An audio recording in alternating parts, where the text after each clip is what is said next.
Assalamualaikum warahmatullahi wabarakatuh. Kita akan melanjutkan pembahasan tentang bab kekontinuan, dan kali ini yang akan dibahas adalah subbab yang kelima, yakni section 5.5 terkait kekontinuan dan gauk. Untuk gauk sendiri ini saya kurang mengerti juga membahas Indonesiakannya atau bahasa Indonesianya apa. Jadi saya akan mengatakannya gauk saja seperti bahasa Inggrisnya. Konsep ini sebenarnya juga berkaitan dengan apa yang akan kita pelajari di bab 7 terkait teori integral ya. Bab 7 tentang integral. Namun di sini akan diperkenalkan dulu, yakni seperti misalnya partisi. Dan mungkin kita bisa lihat memang ini juga nanti bisa dilihat kaitannya dengan kekontinuan, makanya dia ditempatkan di bab kekontinuan. Sepertinya seperti itu. Pertama kita lihat dulu definisi dari partisi bertanda. Definisinya kita mulai dengan mengetahui apa yang dimaksud dengan partisi. Suatu partisi interval I A, B, intervalnya interval tertutup, merupakan koleksi row, yakni koleksi interval-interval I1, I2 sampai IN, dengan catatan setiap interval itu tidak ada yang saling tumpang tindih. Kemudian setiap intervalnya juga harus merupakan interval tertutup dan gabungannya mereka itu harus menghasilkan I itu sendiri tadi. Kita menotasikan interval II itu biasanya dengan ini XI kurang 1, XI, dengan catatan ini nanti kelihatan tidak tumpang tindihnya. Jadi nanti kan I1 nanti adalah X0, X1. I2 nanti itu X1, X2, dan sampai IN nanti IN kurang 1, IN, seperti itu. Maaf, di sini X. Seperti itu. Inilah maksudnya tidak tumpang tindih karena ujungnya saja kan yang sama. Makanya dikatakan tidak tumpang tindih. Titik XI itu disebut titik partisinya. Ini XI-nya disebut sebagai titik-titik partisinya. Titik-titik partisi dari row, karena kan kita tadi namakan row ini ya. Jadi ujung-ujungnya itu ujung-ujung partisinya, ujung-ujung interval di dalam partisi itu dinamakan titik-titik partisi. Kemudian kalau kita memilih TI dari setiap interval II, artinya diambil satu anggota dari interval II, yakni TI, untuk setiap I sama dengan 1 sampai N, maka titik TI ini kita sebut sebagai tax atau tanda dari himpunan terurut ini, tandanya. Jadi himpunan terurut ini yang nantinya akan kita sebut sebagai partisi bertanda. Jadi TI ini disebut sebagai tanda dari ini himpunan partisinya, sedangkan keseluruhannya ini kita katakan, atau row titiknya ini yang ada titiknya di atas, kita namakan sebagai partisi bertanda atau tag partition.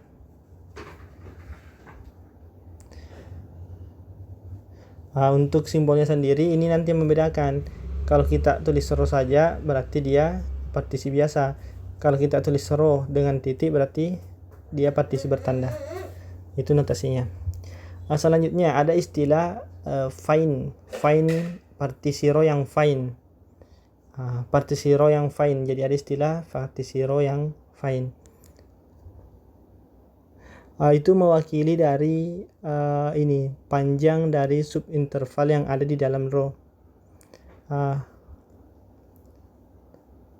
Karena nanti itu semua subintervalnya itu pasti punya panjang yang kurang dari suatu nilai tertentu. Jadi panjang setiap intervalnya nanti itu ada yang terwakilkan. Artinya mungkin bisa kita tahu terpanjang interval yang di situ berapa. Itulah nanti yang mewakili batas panjangnya lah kalau bisa dibilang.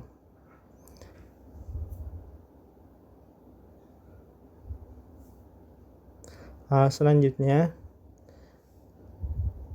kita akan melihat kaitannya dengan panjang interval itu dengan istilah gauk. Gauk ini nanti yang bisa kita lihat batasnya, bahwa dia tidak akan melewati nilainya, nilai gauknya. Langsung saja kita lihat definisi 552. Suatu gauk pada interval I merupakan fungsi bernilai positif tegas. Artinya memang nilainya tidak pernah negatif dan tidak pernah nol, nilainya selalu positif. Itu maksudnya strictly positive function. Jadi pada I, jadi begitu. Berarti gauk itu fungsi. Kalau kita mau lihat di sini, kalau kita mau tulis ya bisa tulis begini, delta itu dari I. Ini gauk pada I ke real positif. Real positif di sini adalah X real dengan X besar dari 0. Itu maksudnya. Kemudian jika delta merupakan gauk pada I, jadi kita kan sudah diberikan definisi gauk. Yang penting dia fungsi bernilai positif pada I. Sekarang jika delta itu adalah gauk pada I, maka partisi rho titik, kita katakan saja partisi di sini, tidak menyebutkan tagnya, karena otomatis kita hanya bisa berbicara tentang gauk nanti. Kita hanya bisa nanti berbicara tentang fine, delta fine, untuk gauk yang fine maksudnya. Itu kalau ada tandanya. Makanya di sini sebenarnya yang dimaksud adalah partisi bertanda, tapi untuk bertandanya tidak disebut, tidak masalah. Karena memang untuk delta fine harus bertanda baru kita bisa definisikan. Delta ini dikatakan gauk pada I. Ini jika kita punya delta yang merupakan gauk pada I, maka partisi rho titik ini dikatakan sebagai delta fine jika memenuhi ini TI elemen II termuat di TI kurang delta I, TI tambah delta I, interval tertutup. Artinya kalau kita mau katakan, kita bisa menemukan satu titik, sehingga di titik itu nantinya kita bisa buat deltanya kiri dan kanannya dan memuat subinterval yang ada di rho titik itu. Atau kalau mau lihat gambarnya bisa mungkin ada di bawahnya gambarnya. Seperti ini maksudnya. Jadi TI ini yang diambil tadi, ini kan terletak pada interval XI kurang 1, XI. Kemudian kita bisa melihat bahwa dia nanti termuat, harus kalau kita mau katakan delta fine, dia harus termuat di sini. Artinya II, ini kan II-nya ini yang saya kasih merah, ini semua II. Dan dia termuat di TI kurang delta TI, TI tambah delta TI. Yang ini, yang birunya, anggaplah ini yang biru. Ini. Saya kira cukup jelas seperti itu. Jadi itu yang kita maksud dengan delta fine. Partisi yang merupakan delta fine-nya. Tentu di sini maksudnya partisi bertanda. Karena yang di partisi TI itu yang menentukan intervalnya. Makanya harus bertanda karena TI itu bertandanya kan, tagnya. Selanjutnya kita lihat lemma 5.5.3. Jika suatu partisi bertanda yaitu rho titik dari interval I merupakan delta fine dan X adalah anggota I, maka terdapat suatu TI yang merupakan tag atau tanda di dalam rho I, sehingga X kurang TI itu mutlaknya kurang dari atau sama dengan delta TI. Saya kira ini cukup jelas dari definisi, bisa kita lihat buktinya. Di sini diberikan X elemen I, kemudian kalau X elemen I berarti kan ada subinterval di rho I yang memuat I, karena kan rho I itu partisinya, berarti ada ini, ada XI kurang 1, XI yang memuat si X. Selanjutnya, karena rho I ini adalah delta fine, rho I delta fine, berarti XI kurang 1, XI itu punya TI, sehingga berlaku ini menurut definisi delta fine, TI kurang delta TI kurang dari sama dengan SI kurang 1 kurang sama dengan S kurang sama dengan SI kurang sama dengan TI tambah delta TI. Saya kira cukup jelas. Dari bentuk ini cukup diperhatikan yang ini sama yang ini, ketemulah hasil yang dimaksud. Seperti itu. Kemudian untuk di konsep integral Riemann nantinya kita akan menggunakan di sini gauk delta sebagai gauk itu merupakan fungsi konstan untuk untuk mengontrol find dari partisinya, artinya delta find-nya nanti supaya mudah diambilnya konstan. Jadi kita mudah nanti menentukan delta find-nya.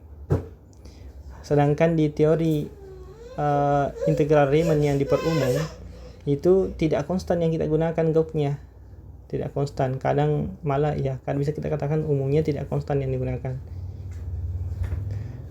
Sehingga di sini kita bisa lihat bahwa bentuk gauk yang tidak konstan itu juga memiliki hubungan dengan konsep kekontinuan fungsi. Misalnya kita punya f dari i ke r menjadi fungsi kontinu pada i.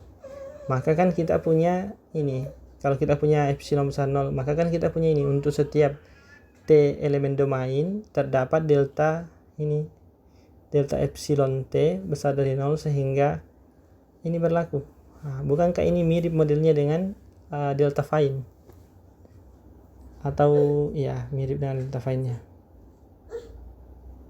Karenanya kita peroleh di sini, atau bisa kita katakan serupa lah dengan mengarah dengan konsep konsep gauk.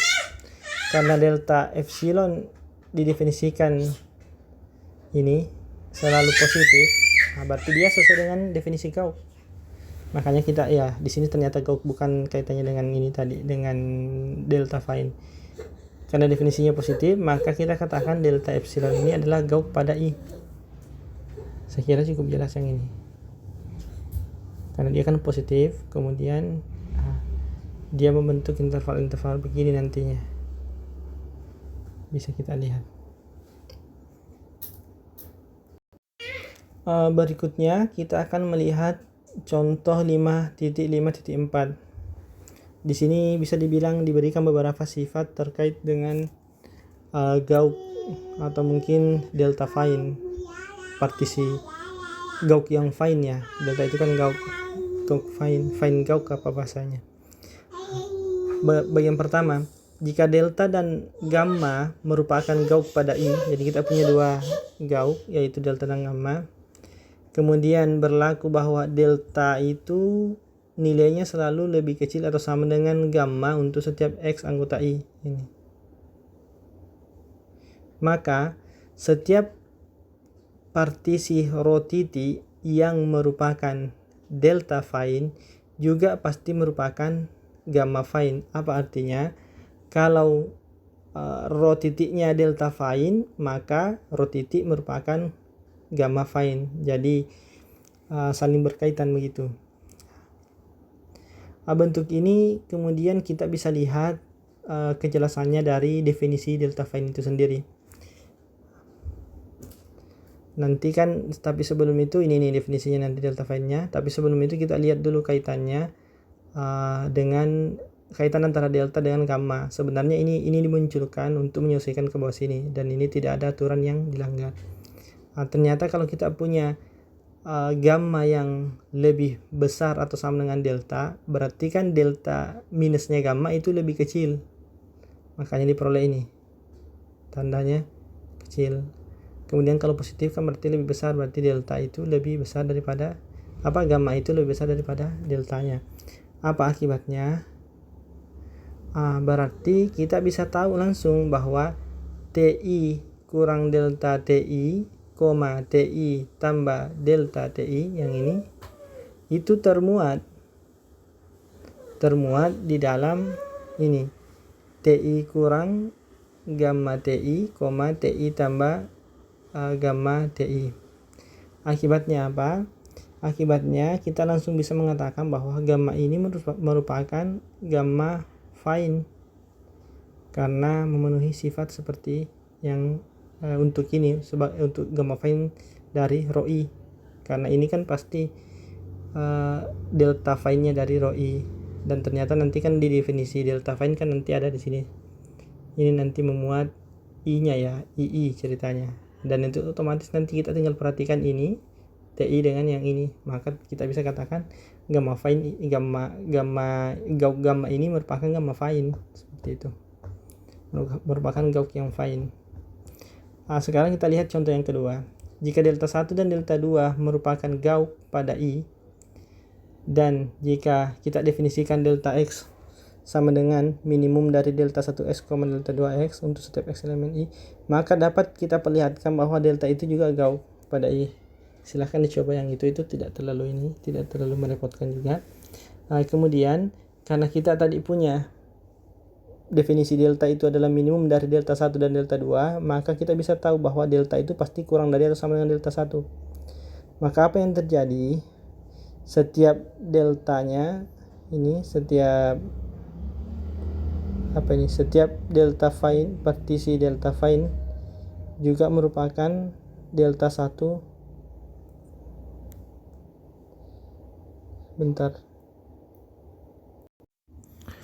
Maka kita bisa menggunakan yang bagian A tadi, ini konsep yang ini, kita bisa katakan bahwa setiap partisi yang merupakan delta fine juga pasti merupakan delta 1 fine. Ini mirip tadi nih, setiap yang merupakan delta fine maka dia pasti merupakan gamma fine, buktinya di bawah sini tadi. Maka begitu juga dengan delta 2 berlaku seperti itu.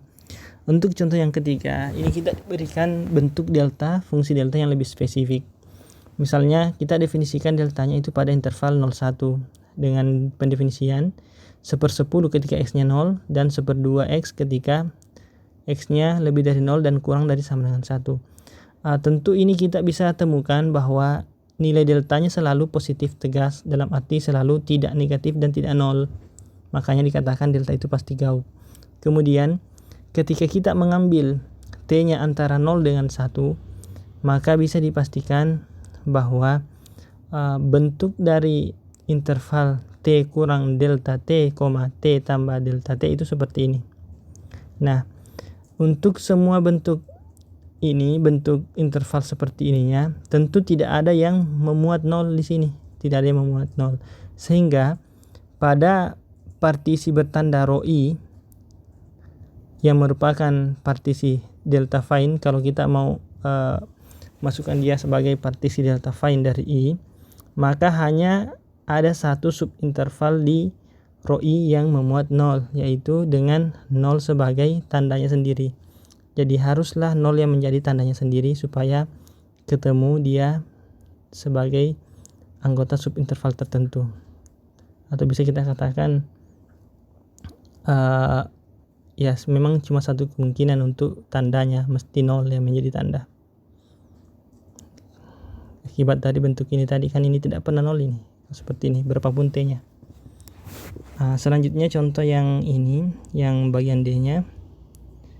Bagian D-nya mungkin serupa ya, silahkan di ini sendiri dipelajari bagian D-nya.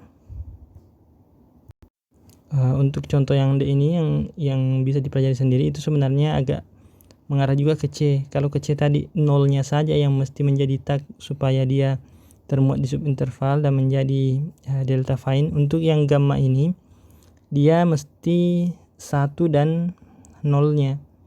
Jadi 1 dan 0-nya itu sendiri mesti menjadi tag atau tanda di partisinya. Kalau dia mau kita mau menghasilkan partisi yang merupakan gamma fine seperti itu. Ini akibat dari bentuk ininya sih pendefinisiannya. Ini kan tidak memuat 0, ini tidak memuat 1. Kemudian bentuk definisi fungsinya di sini ya tidak akan pernah sampai. 1/2x itu tidak akan pernah sampai di 0 berapapun x-nya selama tidak 0. Kemudian 1 kurang x itu kali 1/2 itu tidak akan pernah sampai 1 selama x-nya tidak 0.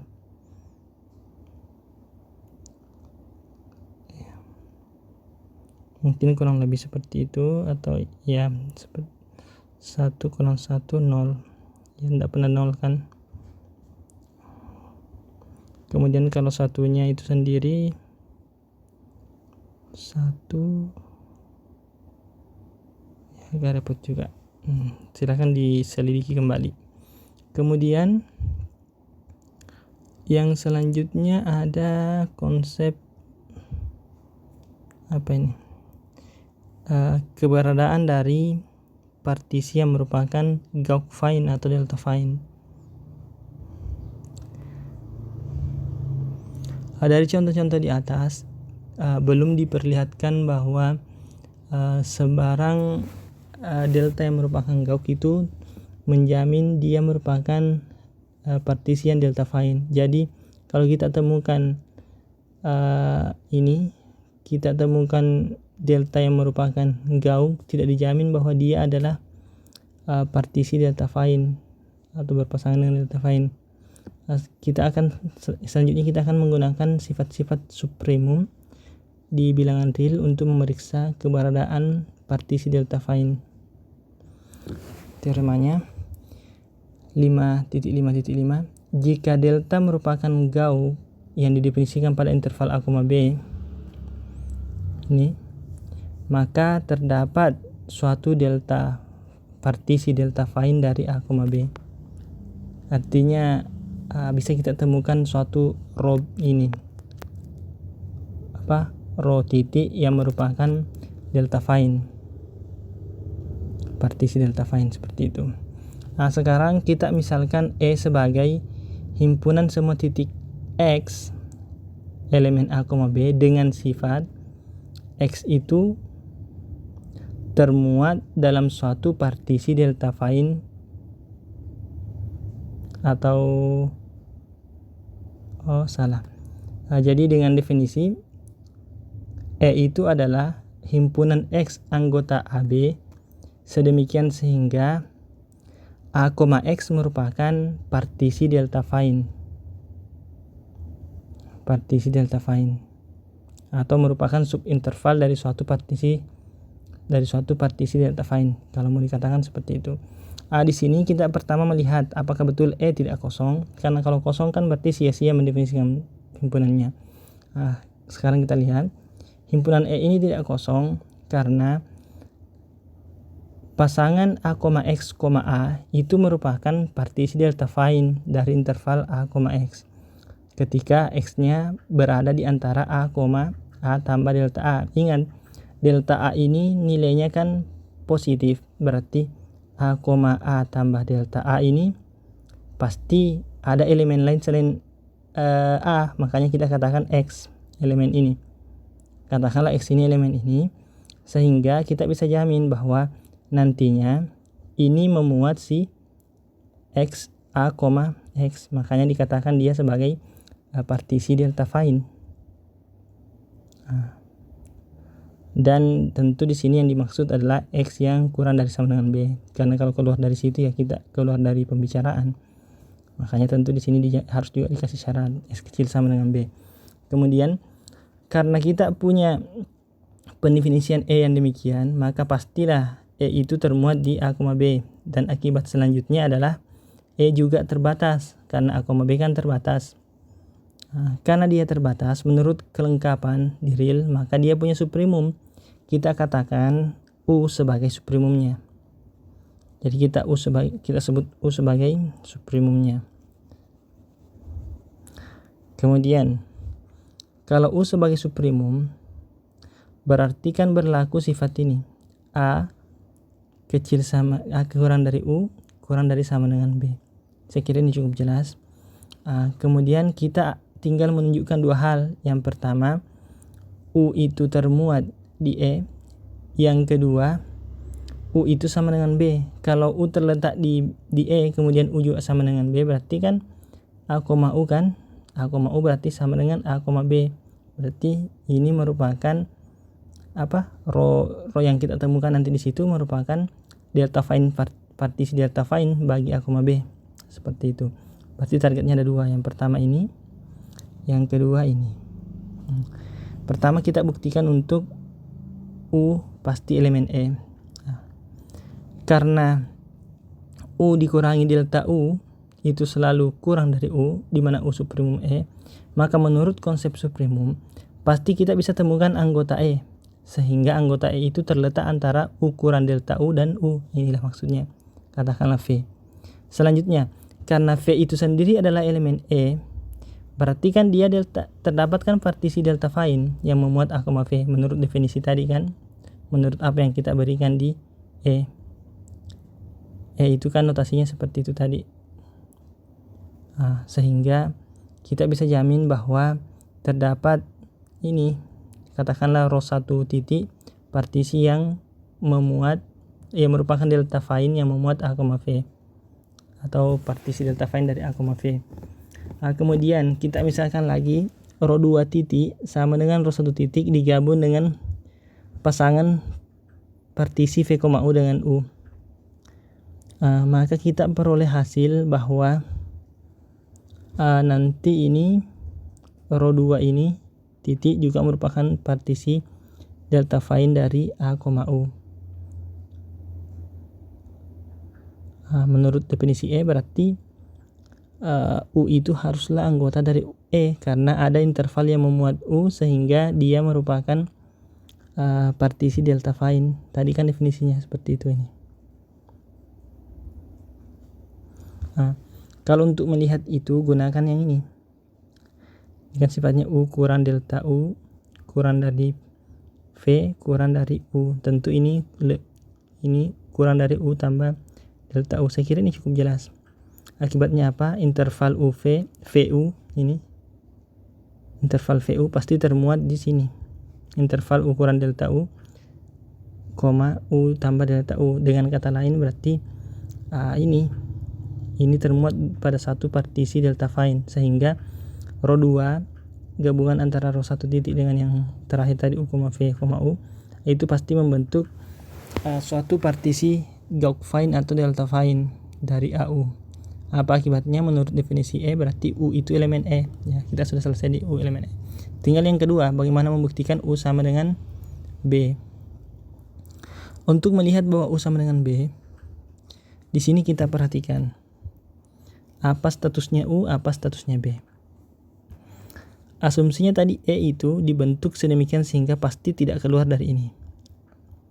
Kemudian U itu suprimum dari E, sehingga sifatnya U tidak mungkin lebih dari B, berarti U kurang dari sama dengan B.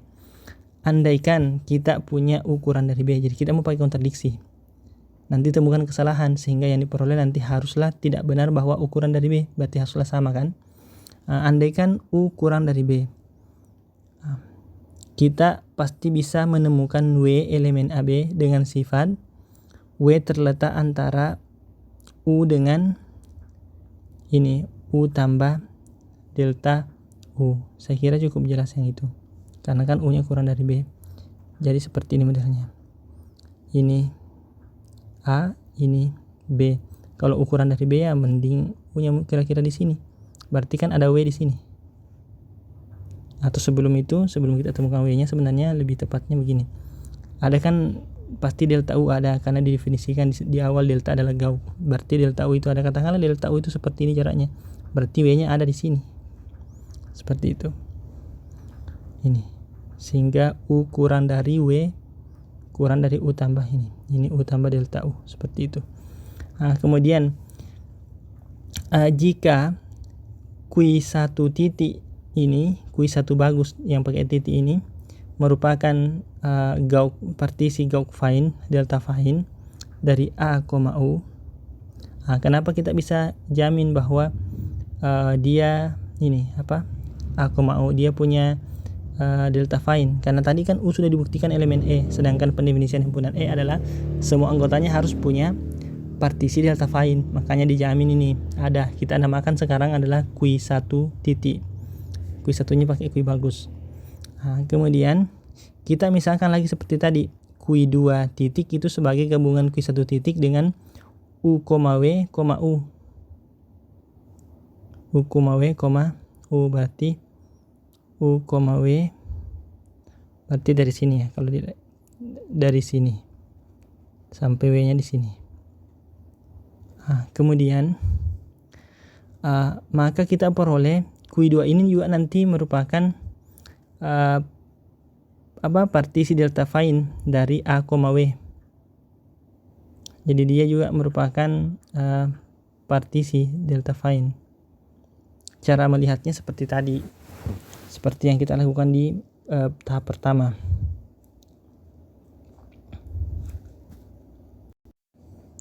Yaitu gunakan yang ini tentunya. Gunakan yang ini ya. Seperti yang tadi pokoknya. Gunakan yang ini ya. W itu kan terletak antara delta tambah U. Berarti kan nanti jadinya begini. W U kurang dari U tambah delta W. Nah, delta U mestinya di sini lebih dari U kurang delta U. Berarti kan termuat juga ya di interval U kurang delta U, U tambah delta U. Berarti U, W ini juga merupakan partisi delta fine. Akibatnya apa? Berarti kita temukan A, W memiliki juga partisi delta fine, di mana W elemen E dan W tadi kan lebih besar dari U. Berarti kan kontradiksi, karena tadi kita katakan U adalah supremumnya, sedangkan kita temukan W yang lebih besar. Kalau seperti itu berarti pengandaian salah, maka yang benar haruslah U sama dengan B. Berarti kita sudah membuktikan apa yang ingin kita buktikan.